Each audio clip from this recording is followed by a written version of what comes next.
Yo, what's up? Welcome to my second I Hate Models tutorial, where we recreate the bass line and the percussion from the Werewolf Disco Club track. In part 1, you will learn how to make that funky bass line you can hear in the main section of this track. We will use the massive synthesizer to create a complex bass line, which later you will spice up with the extra effects. Now, let's get to work. The first step towards the recreation is the proper wavetable choice. It's very important as it controls and defines the whole bassline sound. I decided to go with the dirty throat wavetable, which sounds like this. This sound could have more low end. So what I'm going to do is I will lower the pitch of the first oscillator. I'm holding the left Alt control and dragging the pitch indicator to move immediately in octaves. To move the wavetable, we have a few controls. The first one is the wavetable position. Every wavetable contains at least a few different waveforms, and to cycle between these waveforms, you use the wavetable control.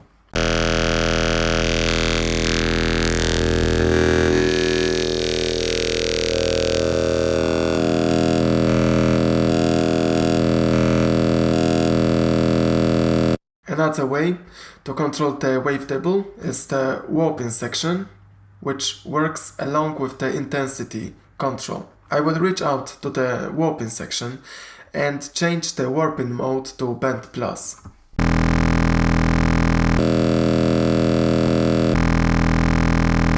Now I will use the intensity knob to fine-tune the sound of the wavetable.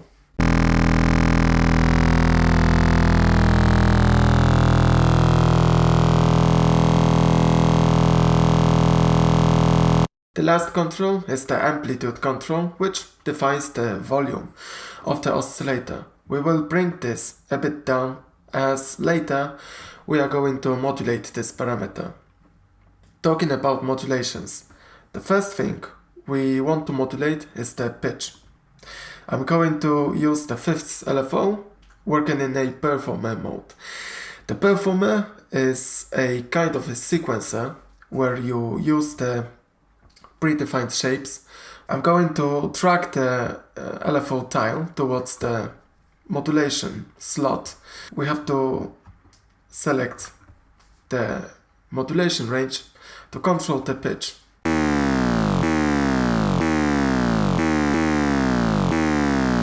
This modulation isn't even rhythmic, so let's hit the sync button and synchronize this modulation to our tempo. Notice that in the performer mode there are two different modulation curves available. To move between these two curves, use the X-Fade sequence fader. I want to use only the upper curve, so I will bring this all the way up. By using these predefined shapes, I'm going to draw the right bass line for our sound.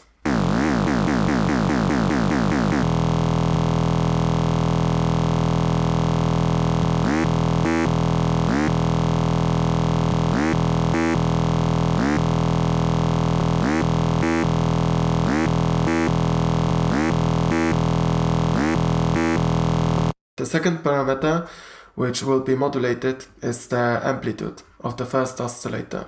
Let's use another LFO. Now in the classic LFO mode. Drag the LFO tile towards the amplitude knob, and by using the wheel mouse set the modulation range.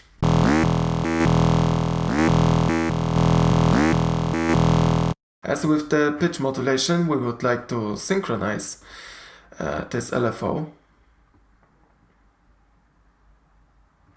And now from the menu, instead of a sine wave, we choose a sawtooth shape. You can also use the X-Fade curve, so only the upper shape is used to control the amplitude of the bassline.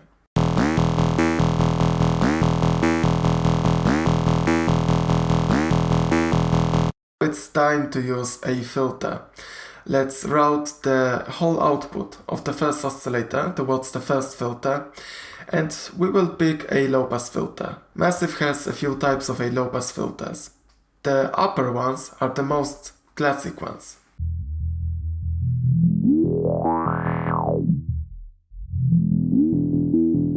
We are going to use a different kind of a low-pass filter. I will pick the scream filter type, which comes with the additional scream control. And this control, along with the filter resonance, can give you extra saturation to the sound. Let's play a bit with these two controls.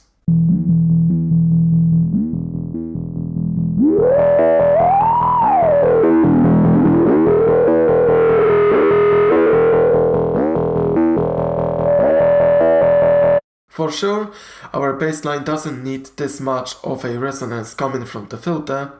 I'm going now to adjust the filter settings to make this saturation less noticeable.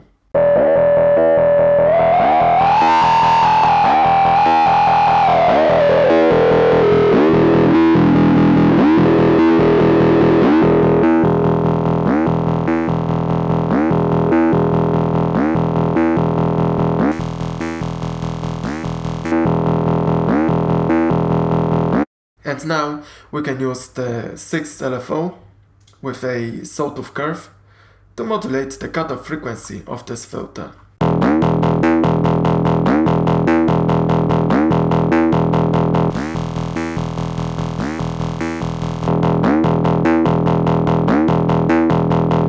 We would like to make this bassline a bit wide, so I will go to the FX tab and use the dimension expander.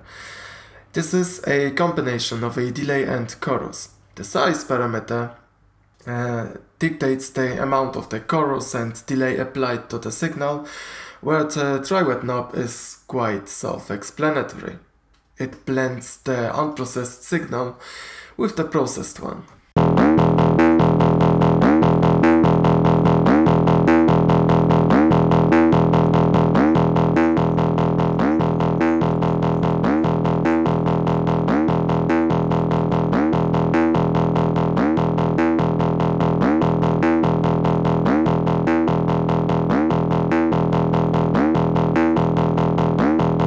And that's how our preset looks like, more or less.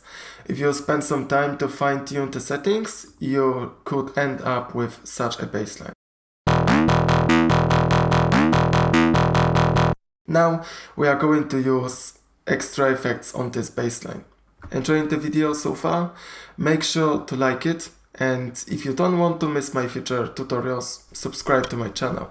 And if you would like to learn even more, contact me for a private music production lesson. The first thing which is missing from the bassline is a flanger modulation. Let's drop the tall flanger now.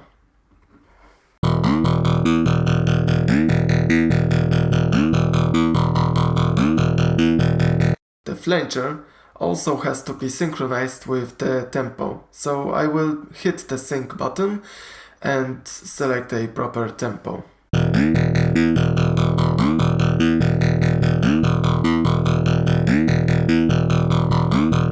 The flanger works in such a way.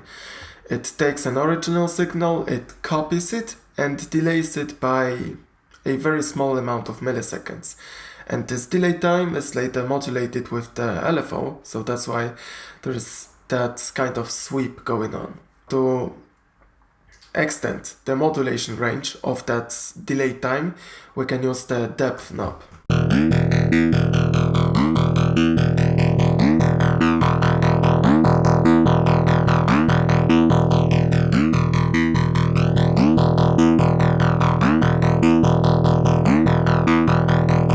Also, if we want to increase the delay time even more, we can use the delay knob. With extreme settings, it gives you a very interesting effect.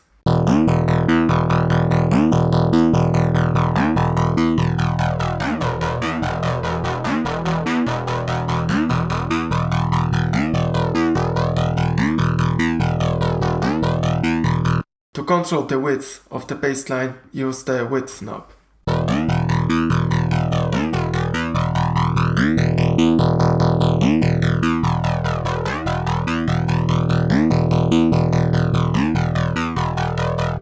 you want to pronounce this modulation even more, use the feedback knob.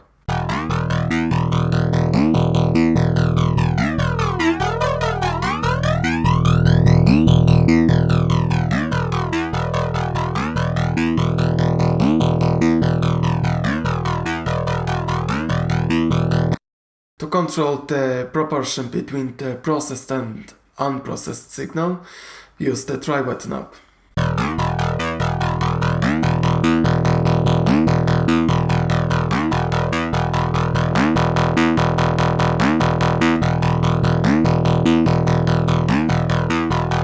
Just fine-tune these settings of the flanger and you will end up with such a sound.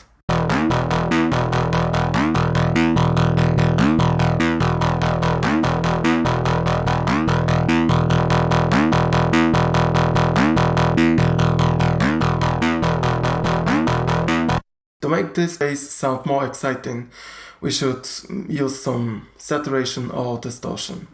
I will load a Camel Crusher plugin.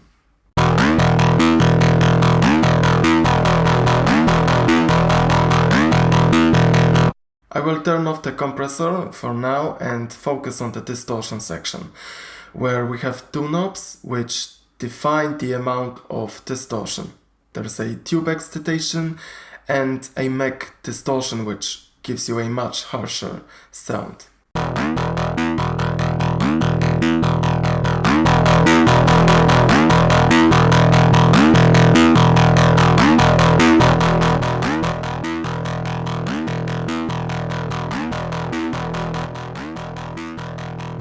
After adjusting the distortion, I can enable back the compressor, which is going to squash the sound.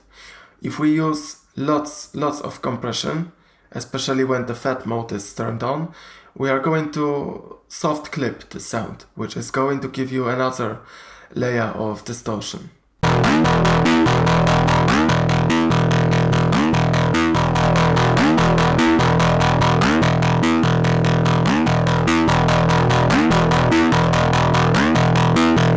Now I will load up the preset I made with the final settings of the Camel Crusher.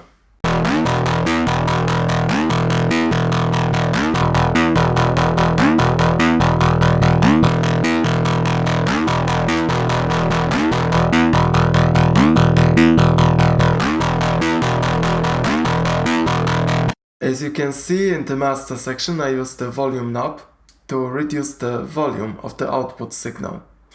It's a very important thing to do if you want to judge whether the distortion makes your sound better or worse. It's time to use the equalizer. I will use it to reduce some of the ugly resonances, to cut the low end, because we don't need them in this bass line.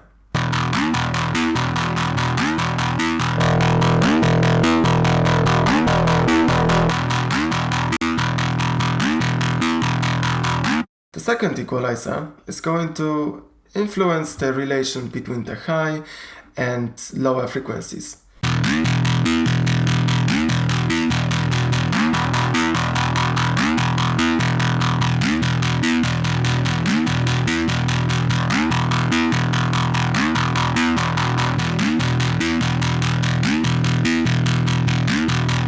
The last thing we can do is we can add a reverb, which is going to fill the sound even more. It will make it more rich. We are going to leave the pre-delay pretty low, and the pre-delay helps you to separate the dry signal from the reverb signal.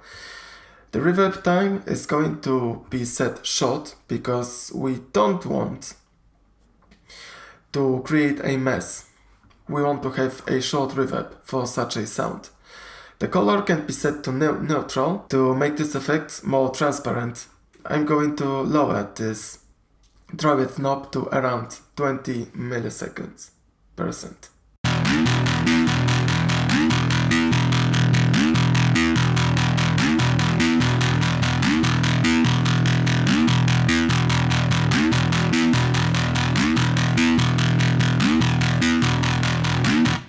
We would like to mute this sound at some part to make the bassline sound like in the original track, So for this, I'm going to use the utility which you find in the audio effects section and utilities. The most important thing is the mute control. As you can see, I threw here an automation, which is going to mute this bassline.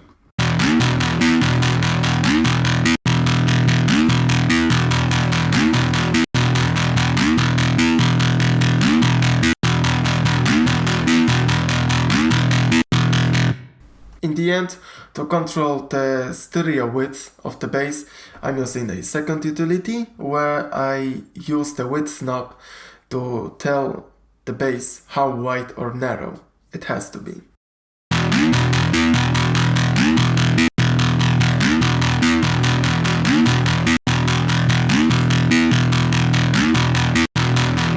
And this would be everything about today's bassline recreation.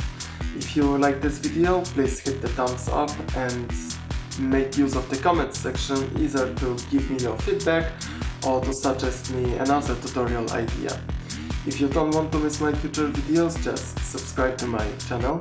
And thanks for watching, see you next time.